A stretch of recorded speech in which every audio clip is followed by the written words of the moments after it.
This evening, first up, a man found dead beneath a shed, an angle grinder by his side, but family members say something doesn't add up. Police are investigating a disturbing discovery in North Ruimveldt. Then, Sheriff Street vendors are being pushed out, at least during the day. New rules take effect, and authorities are warning they will remove anything left on the roadway. Plus, 12,000 foreign workers in 1 year. The Labour Minister reveals just how deep Guyana's workforce shortage really runs and what's being done about it. Meanwhile, the president wants to keep people out of prison before they ever get there. President Ali calls for a bold new approach to crime and lays out a vision to tackle it at the root.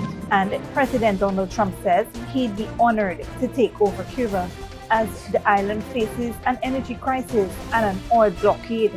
The US president's comments are turning heads worldwide. Those stories and more coming up. Stay with us.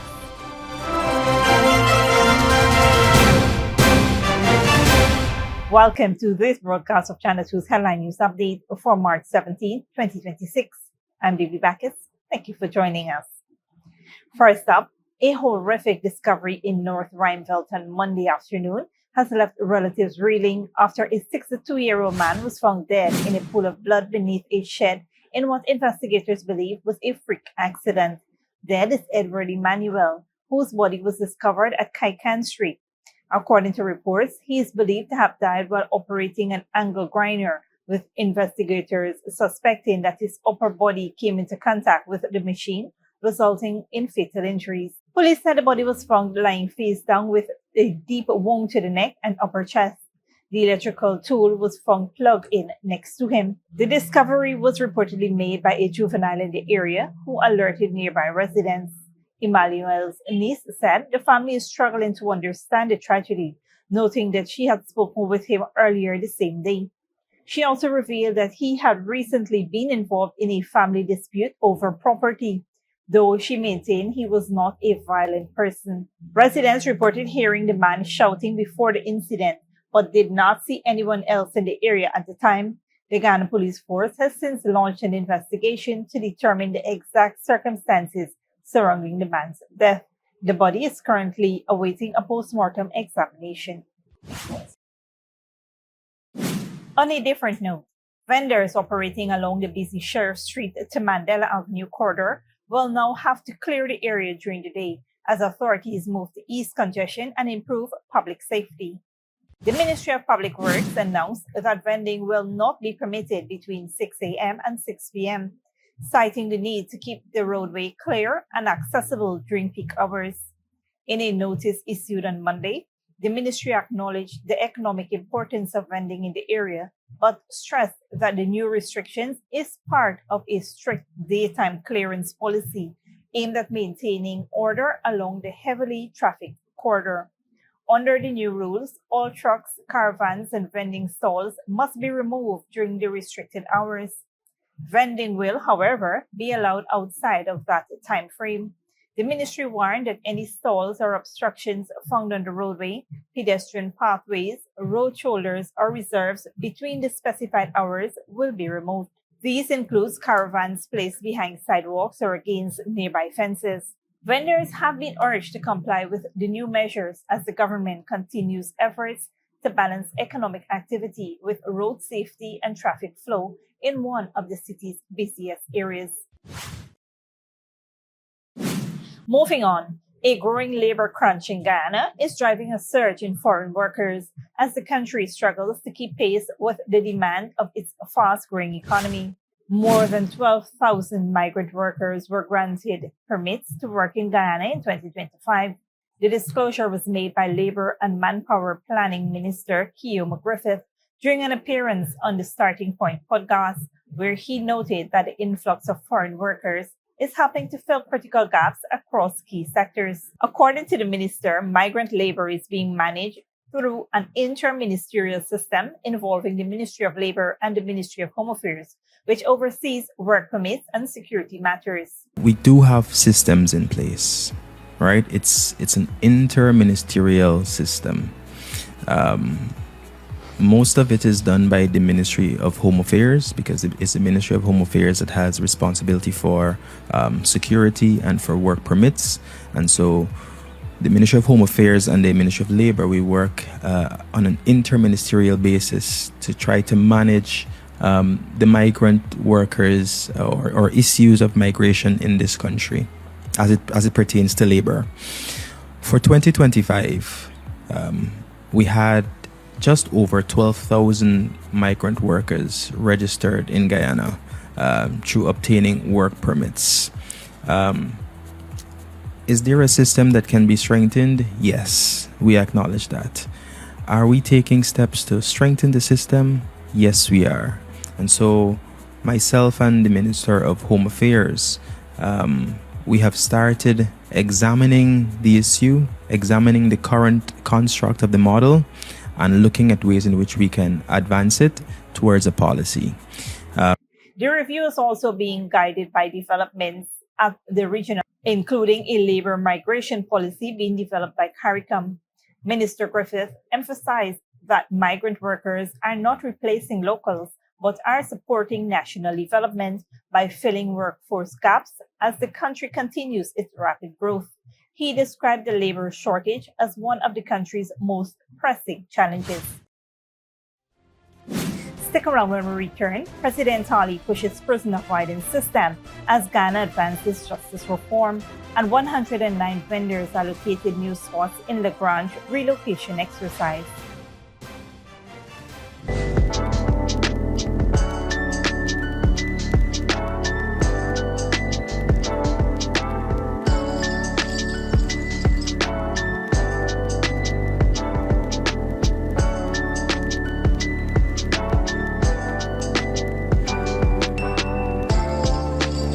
Good girl forget things. What's the problem, Granny? I want money for borrow for those surgery. I was dancing and I fall and fracture my hip. If you need some quick money, you should check Lender's Jewelry and Pawn Shop. Lender's Jewelry and Pawn Shop, lot 238 South Road Border, Georgetown. Get jewelry made to order in just 72 hours. We also accept vehicles. Lender's, best rates, longest payback period. Boys, I get through. Plus, I could dance again. Lender's Jewelry and Pawn Shop.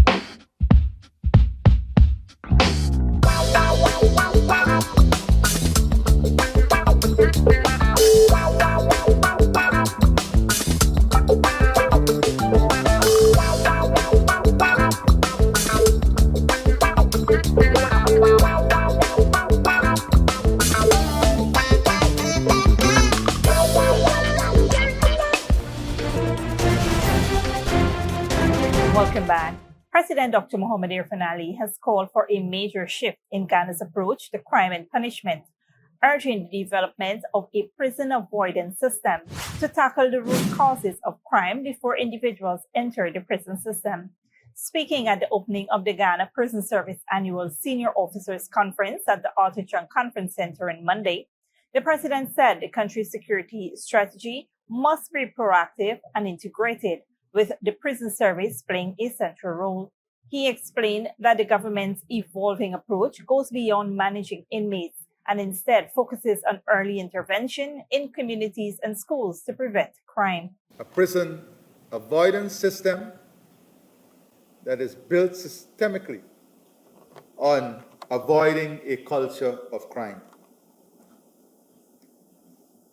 We have to take the bull by the horn.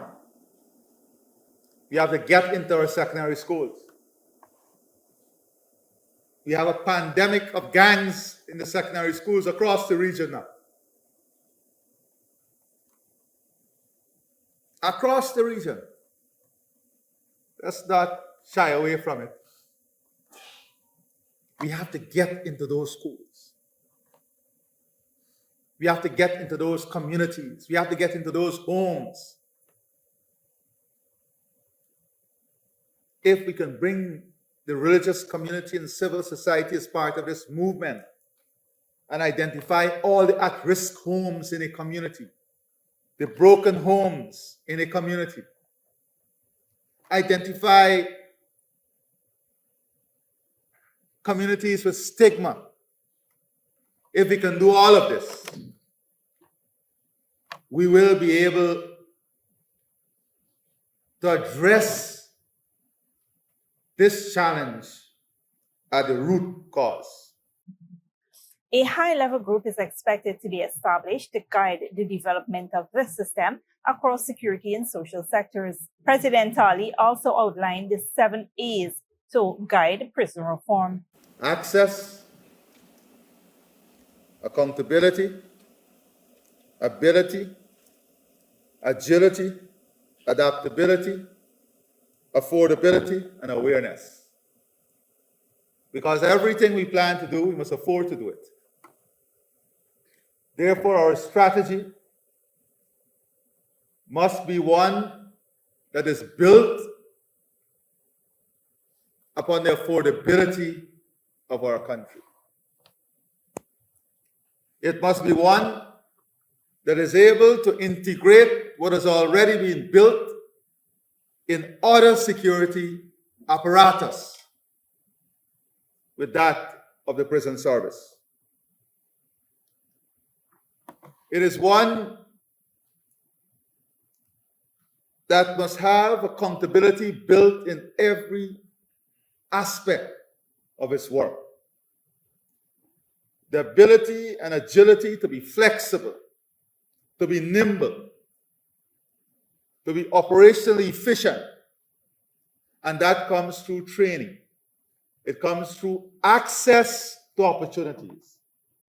He highlighted key social factors contributing to crime, including poverty, substance abuse, and lack of support systems, stressing the need for education, mental health services, and community-based programs. Initiatives such as Men on a Mission program were cited as examples of efforts to steer at-risk individuals away from criminal activity.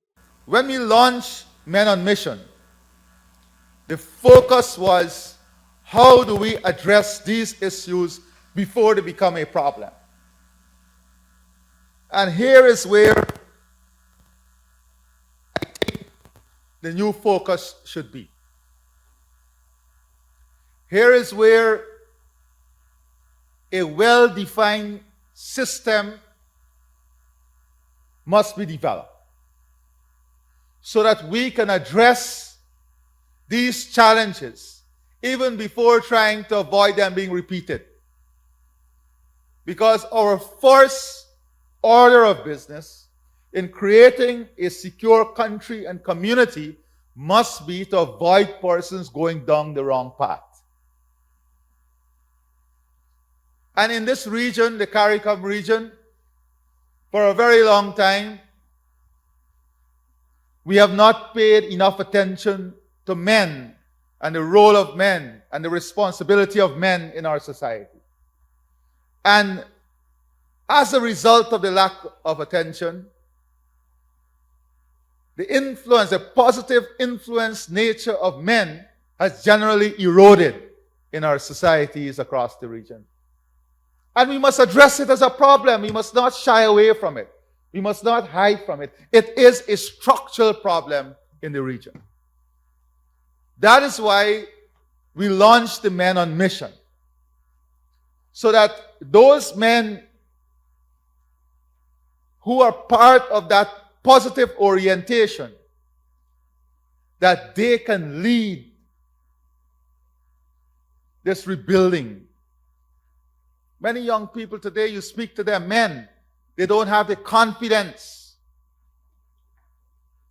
They don't have the confidence because it has been eroded systemically. And we have to address it. While emphasizing prevention, the Commander-in-Chief also underscored the importance of continued investment in prison infrastructure, technology, and coordination among law enforcement and judicial agencies. He described the prison service as a vital pillar of national security and urged officers to strengthen professionalism while focusing on rehabilitation and reintegration. In other news, 109 vendors from the Lagrange-Bakersfield area have been assigned new vending spots following a lottery exercise organized by the Ministry of Public Works. The initiative forms part of efforts to remove vendors from the roadway and place them in a safer, more organized environment. According to Minister of Public Works, Bishop Von Edgehill, the relocation will allow vendors who traditionally operate along the roadside on Sundays to continue their business in a designated space without posing risk to themselves or motorists. He explained that vendors will operate in the new area on Sundays and dismantle their stalls after selling, while the ministry continues to upgrade the location to an all-weather surface. Last week, we came and we met the vendors, explained to them the work, and we got agreements that we will develop 2 areas. This street that leads to the police station and both shoulders.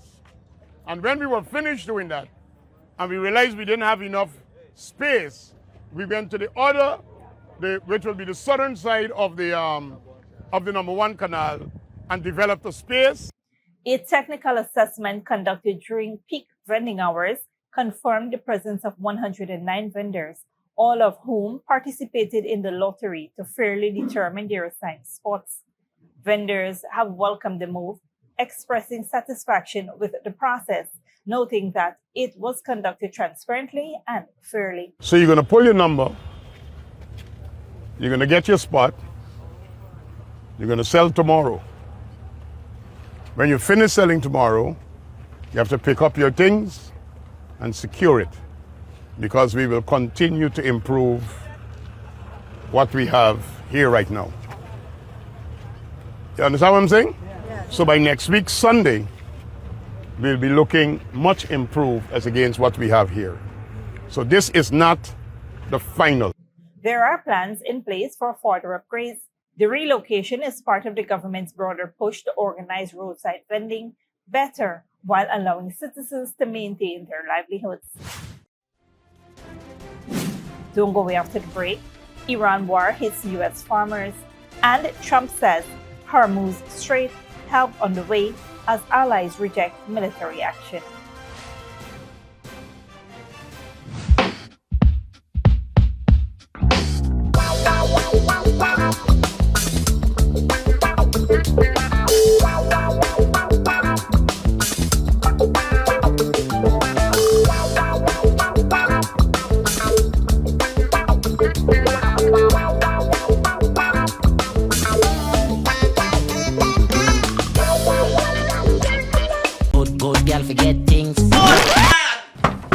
What's the problem, Granny? I want money for borrow for those surgery. I was dancing and I fall and fracture my hip. If you need some quick money, you should check Lender's Jewelry and Pawn Shop. Lender's Jewelry and Pawn Shop, lot 238 South Road Border, Georgetown. Get jewelry made to order in just 72 hours. We also accept vehicles. Lenders, best rates, longest payback period. Boys, I get through. Plus, I could dance again. Lender's Jewelry and Pawn Shop.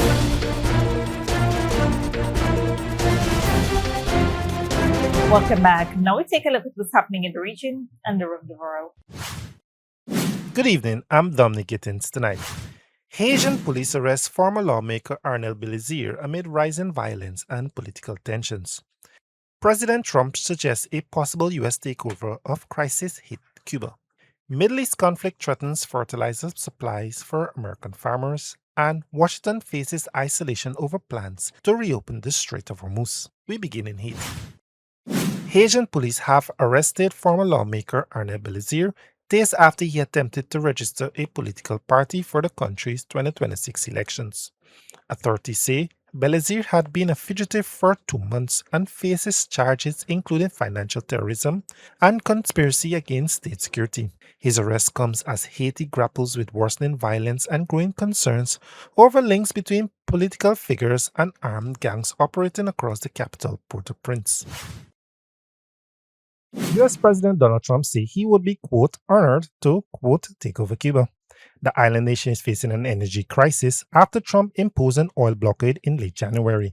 He's threatened to levy tariffs on any country that sells oil to Havana. NBC reporter George Solis reports from Havana. Cuba is in the dark. The entire electrical grid collapsing today as the country struggles with an energy crisis, leaving millions on the island without power. During this latest blackout, people have been spilling out to the streets here for hours. Fortunately, some cloud cover to keep them from this blistering heat. It's been 3 months since a drop of oil has reached the country. Highways are empty because there's no gas. Women are delivering babies in dark hospitals with no electricity. Conditions are deteriorating. I sat down exclusively with Deputy Prime Minister Oscar Perez Oliva Fraga, considered by many to be Cuba's economic czar. His plan to attract more foreign investors, including large companies from the United States. He says Cuba is open to having a fluid commercial relationship with U.S. companies, with Cubans residing in the United States and their descendants. This person tells me it would be a breath of fresh air. And while there are people in the United States who legally do business with Cuba, Washington's trade embargo restricts many companies from doing authorized business there. Today, President Trump was asked about taking Cuba. Taking Cuba, I mean, whether I free it, take it, I think I could do anything I want with it. What a relationship would look like, though, remains to be seen, particularly since Congress has to vote, and many in Congress are skeptical. I would ask and advise any Cuban that lives here or any Cuban in exile, please don't invest in Cuba. You're wasting your time. Today, Cuban-American activists in Miami came together to send a message. If we don't have any change in political rights, if we don't have any political guarantees, there's no economic change that's possible. Freedom is to be able to choose your destiny. It's about Cuban sovereignty, not about business. And tonight, those Cubans plunged into darkness will come here along Havana's iconic seawall to not only cool off, but escape the reality of the situation. Even before the war between the US, Israel, and Iran, many American farmers say the agriculture sector was in a recession. Now, they're facing a new challenge between the conflict in the Middle East and the lack of fertilizer, which will inevitably affect costs for consumers. Al Jazeera's Rosalind Jordan reports. Farmers usually worry about bad weather. This year, they're worried about the price of fertilizer. I've talked to my supplier about what we need. We've got some of it locked in. He's still having some struggles getting the fertilizer that he needs locked in too. The struggle is because of the U.S.-Israel war on Iran. Gulf countries produce 15% of the nitrogen, potassium, and phosphorus used in American agriculture. But with the war closing the Strait of Hormuz, there's no way for cargo ships carrying fertilizer or anything else to leave the Gulf and reach their customers. That means the cost of fertilizer has shot up, forcing farmers to make last-second changes. I think you'll see some farmers switch some corn acres to bean acres, and I haven't pulled that trigger and decided to do that yet, but I'm sure thinking about it. The trickle-down effect is easy to see. If farmers grow fewer crops, what's on the market will be more expensive as well, and shoppers will have to pay.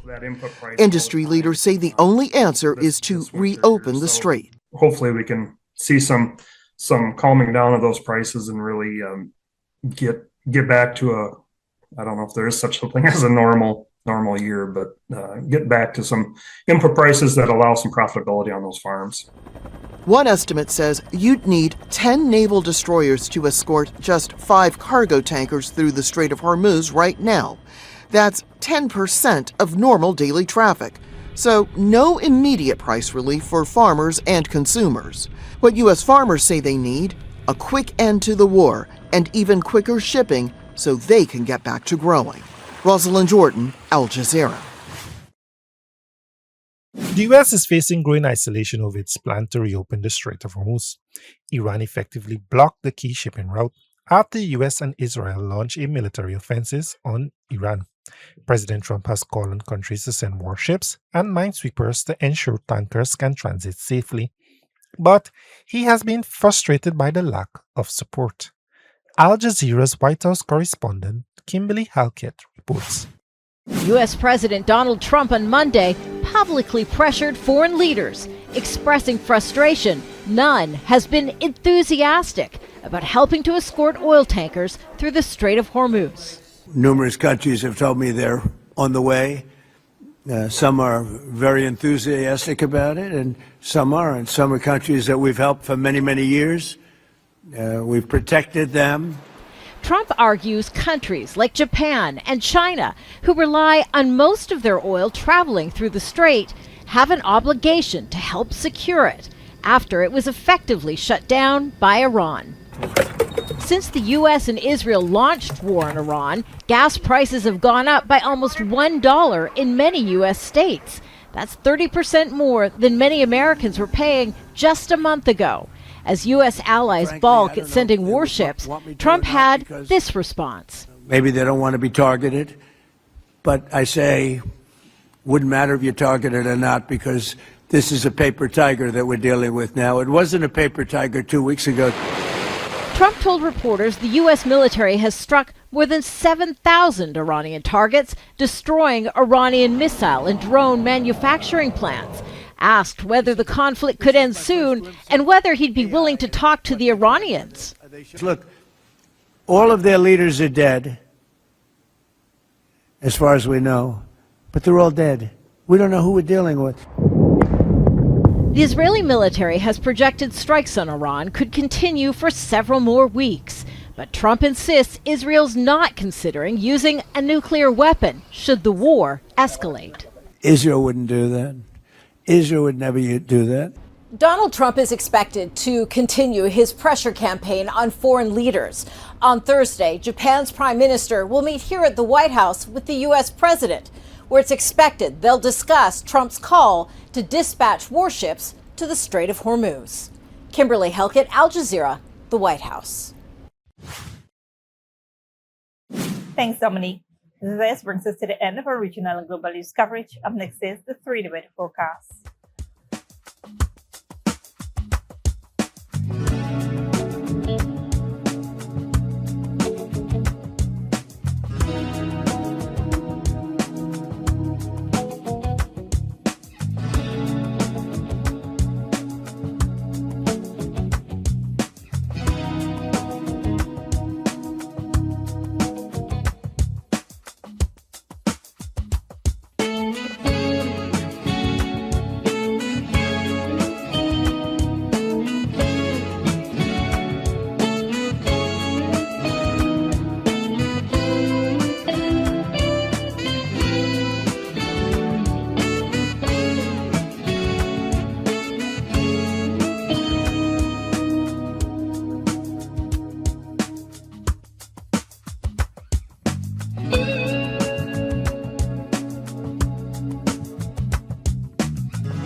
And that's it to be 2 Headline News for this Tuesday evening. As we take our leave, we invite you to follow us on Facebook and YouTube. You can tune in tomorrow at 6:30 a.m. for rebroadcast and at 7 p.m. for more news. Until then, please take care of yourselves and each other.